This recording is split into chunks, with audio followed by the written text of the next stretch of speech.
I said last week there'd be better days ahead, right? At the end for A&M fans, I said it would be at some point. I didn't expect it to be Saturday night, but that was really quite something and quite a response by Texas A&M. And they got to 4-2 just like we all expected, right after the Arkansas game. Well, pretty much what was tabbed as one of the most important games of the season during the entire offseason, that was one of the games that most people talked about more than just about any other across the country, then turned into a game that people dismissed, including myself to a certain extent, just kind of unconsciously dismissed as an Alabama win leading up to the game, became this classic. So, Andrew, how did they do it?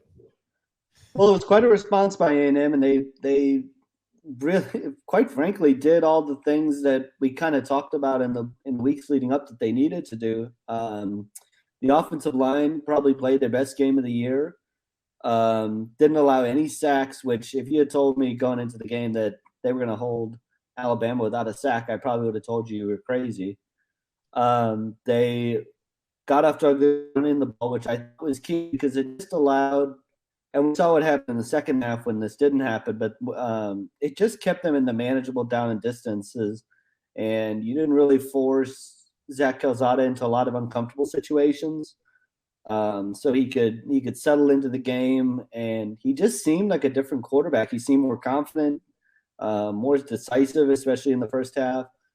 Getting the running game going was huge, and then you had to catch a couple breaks, and you had to force a couple turnovers, and they did that on the one exchange between Bryce Young and Brian Robinson, and got a fumble off of that. Damani Richardson held him out of the end zone on another interception, and I think that really gave them a lot of confidence too, and they were able to get pressure on Bryce Young, and force him to be a little more uncomfortable than I think he had been in other games.